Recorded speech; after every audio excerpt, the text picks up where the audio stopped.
What if I told you that one man's curiosity shaped the future of art, science, and invention?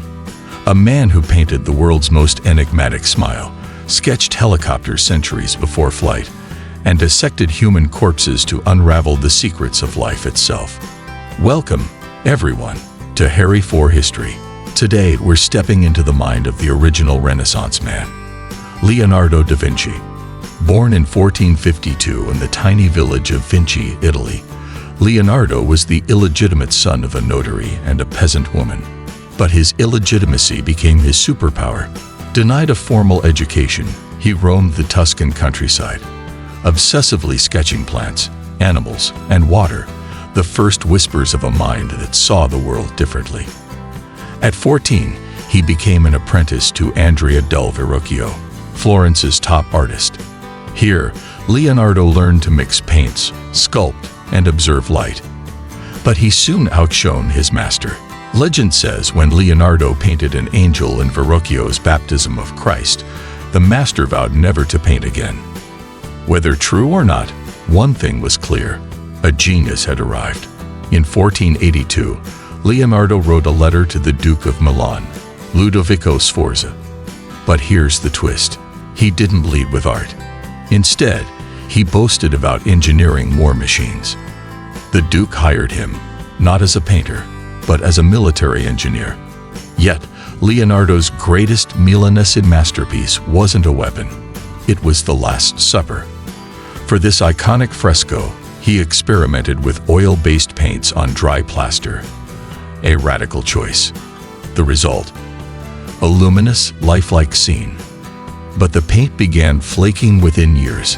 Even so, the emotion in the apostles' faces, shock, grief, anger, remains unmatched. But Leonardo's mind was restless. He filled notebooks with futuristic designs, armored tanks, diving suits, even a robotic knight. He once wrote, "I will continue." And he did, even if many of his inventions stayed trapped on paper.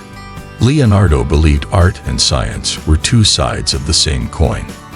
To paint the human body, he needed to understand it. So he dissected over 30 corpses, illegally, by moonlight. His sketches of muscles, bones, and even a fetus in the womb were centuries ahead of medical science.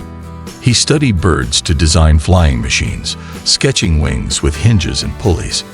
In 1503, he nearly flew a glider off a Tuscan hill, but history doesn't record if he jumped. Yet, his greatest scientific revelation was seeing patterns. Rivers branch like veins. The human heart mirrors the Earth's water cycle. To Leonardo, everything was connected, a philosophy we now call systems thinking. In 1503, Leonardo began a portrait of Lisa del Giocondo, a Florentine merchant's wife. But this wasn't just a commission, it was an obsession. He carried the painting for 16 years, tweaking it endlessly. The Mona Lisa's magic lies in her ambiguity. Is she smiling? Is she sad? Leonardo's sfumato technique, layering translucent glazes, creates her smoky, shifting expression. Even her background, with mismatched horizons, feels dreamlike. But here's a secret. The Mona Lisa wasn't famous until 1911, when a Louvre employee stole her. The two-year heist made headlines worldwide, turning the painting into an icon. Today, she's a rock star behind bulletproof glass, admired by millions. In 1516, aging and disillusioned, Leonardo accepted an invitation from King Francis I of France. He spent his final years at Château du Clos-Lucé, tinkering with inventions and editing his notebooks. When he died in 1519, legend says the king cradled his head as he passed. His last words: "I have offended God and mankind. My work did not reach the quality it should have." A heartbreaking confession from a man who never stopped chasing perfection. Yet, his 7,000 pages of notes, Codex Leicester, Codex Atlanticus, became his true legacy. They inspired Einstein, Steve Jobs, and countless innovators. From Vitruvian man's perfect proportions to underwater breathing gear, Leonardo's ideas still shape our world.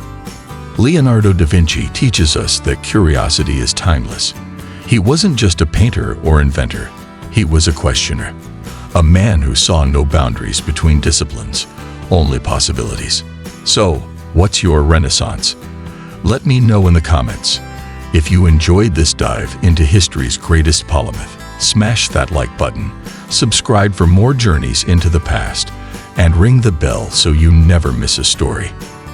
Until next time, keep wondering, keep creating, and remember, the future belongs to the curious.